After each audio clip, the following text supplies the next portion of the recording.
Hilary, Simone and the TEDx team for inviting me here to talk to you today at such a prestigious event and such a prestigious venue. I have to say, if someone had once told me that I would be addressing an audience at BAFTA, I don't think I would quite believe them. I do promise you, however, today that I will keep the emotional tributes and tears to a minimum. Ladies, I'm here today to talk to you about a condition that affects most successful women at some point in their career.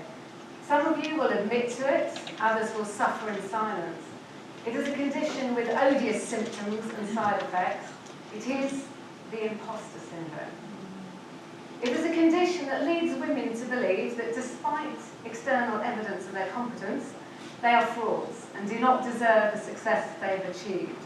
Any proof of success is dismissed simply as timing, luck, or even a belief that they have conned everyone around them into believing that they are more talented, more intelligent, and more competent than they actually are. Does this sound familiar to any of you? Well, I'm happy to stand for you in front of you today and to confess that I myself have suffered from the imposter syndrome on more than one occasion. When I was invited to talk to you ladies today, my first reaction was, really? Me? Are you sure? No, you must mean somebody else. And then I forced the rational part of my brain to kick in. I'm a woman who spent nearly 2 decades as a reporter on a national newspaper.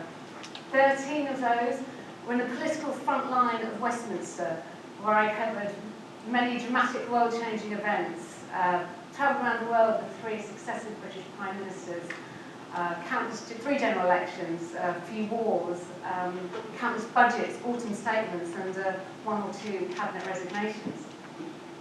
And throughout my career, there was always this little voice in my head, this nagging doubt that any minute I would be found out, and that I did not deserve to be where I was. I have to say I had that feeling from day one in the job. I was 26 years old, and I was a political correspondent for the Daily Express. And my new political editor said to me, Kirsty, can you go to the northeast of England? Tony Blair's doing a regional tour, he's delivering a speech, can you go cover it? It was supposed to be a very straightforward set-piece news event, but unbeknown to the media and to Tony Blair himself, there were all oil hauliers up and down the country who were blockading petrol stations. It was the fuel crisis of 2000. So I headed up to the northeast of England, and I was on the media bus when someone from number 10 said, we're just taking a little detour, somebody wants to talk to you. So we pulled up outside this very grand-looking hotel, and I walked around to the back garden, and there in the garden, drinking a cup of tea, was the Prime Minister, Tony Blair. So there I was, within literally hours of starting this job, shaking hands with the British Prime Minister, sharing a cup of tea with him, and quizzing him about the intricacies of his fuel policy. And the thought in my head was, what on earth am I doing here? Now, I had the feeling that some years later, when I travelled to Afghanistan with then Prime Minister Gordon Brown, we'd been to visit the British troops in Helmand, in Camp Bastion, and we had touched down in Kabul. We got off the Hercules military aircraft and were told that we would be transported into the centre of Kabul to the presidential palace in an armed vehicle. We received a briefing from the military that went along the lines of, even if we're hit, you're safer staying in the vehicle than getting out of it, even if it's on fire. So there I was in body armour and helmet, hurtling into the centre of Kabul, and my telephone rang. It was my 3-year-old daughter wanting to tell me about a very pretty picture she had done at her nursery, and the thought went through my head, this is no place for a mother. What on earth am I doing here? Now, I didn't ask them at the time, but I can only imagine that I don't think many of my male colleagues would have been thinking this is no place for a father. And I'm happy to stand in front of you to confess that I suffer from the imposter syndrome, because I know that I'm not alone. A survey by the Institute of Leadership and Management found that 50% of women admit to harbouring self-doubts and are reticent about seeking promotion. This compares to just 30% of men. Another survey by Head & Shoulders of 2,000 women found that 92% admit to having hang-ups. The most common reason for this is lack of confidence about our appearance, fear of being thrust into the spotlight, or of looking or sounding stupid. I now work for a public relations and public affairs company called In-House Communications, which was set up and is founded by women. Over the years, we've worked with countless formidable women in the worlds of politics and media and business, women at the top of their game. And what is the common denominator these women have? When you scratch the surface, a lack of self-confidence. Take, for example, the very successful British businesswoman, a household name, who was recently addressing a very high-powered conference.